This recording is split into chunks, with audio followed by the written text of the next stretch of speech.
The milestones of Jim Douglas's career are, by now, well known. Elected to this House as a 21-year-old, straight from Middlebury College. Appointed by Governor Richard Snelling to serve on his senior staff. Elected as Secretary of State at 29 years old and served for 12 years. Elected as State Treasurer and served for 8 years. And of course, elected and served as Governor for 8 years. He has been a respected voice on the national stage, leading the nation's Secretaries of State, Treasurers, and most recently, Governors. Alone, these achievements demonstrate a remarkable 38-year span of public service. But within these titles is a record of accomplishment that fills many volumes.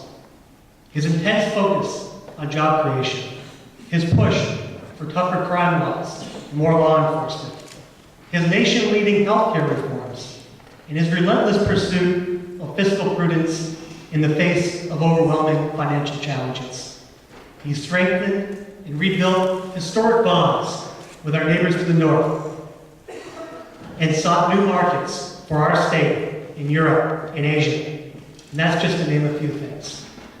For many leaders, for many governors, any single success of this magnitude is the making of a legacy. However, for Jim Douglas, these achievements form the day in, day out practice of his public life.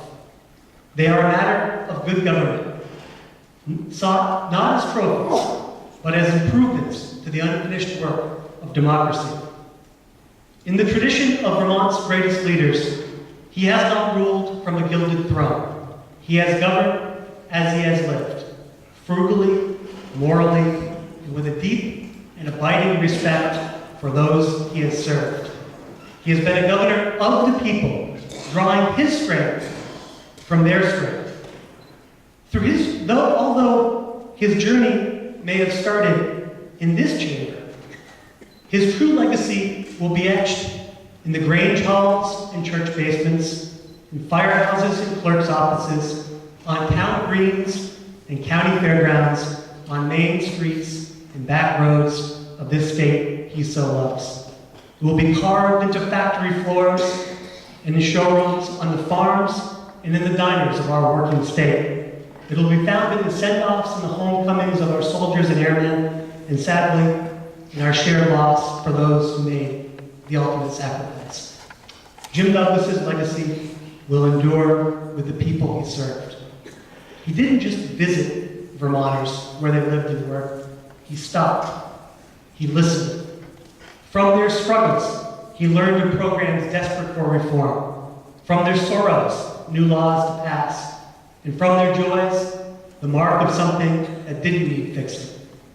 From these travels, he returned to Montpelier with the seeds already sprouting, with ideas already in bloom. Within these halls, he pushed and pulled the levers of power with a working man's approach to public service. Head down and sleeves up. The work appreciated only in hindsight, and then for the briefest moment before the next task.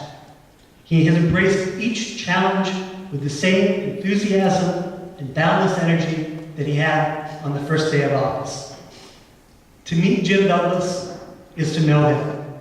He is the same man with close friends that he is with someone he just met. His openness and affability can't hide his deep intelligence or his legendary wit. There is no artifice, there is no agenda. He is the genuine article. His style defies simple definition, in part because he makes it look so easy. But there's no secret. It looks so easy because he works so hard. From before dawn till well past dusk, day in, day out, Jim Douglas has been a leader in perpetual motion. As his security detail can attest, when you're on the road with Jim Douglas, you never get lost. He knows every turn and every bend, every long haul and mountain pass in our rugged state. From experience, he knows that some roads are better than others. Some rougher, but some more direct. There are a few shortcuts in Vermont. He always knows the best way to get there, even if it takes a little longer. Well, Governor, I speak for many when I say that we would have been lost without you at the wheel. Through good times and bad, you've led the state with character and grace. As a strong leader and a perfect gentleman, your vision for our state and fierce optimism for her people are inspiring.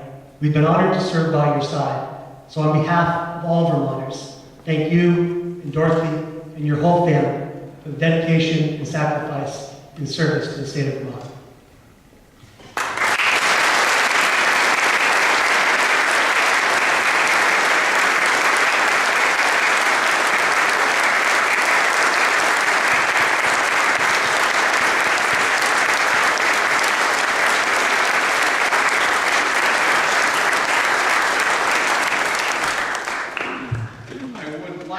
Recognize at this moment the people sitting in the well.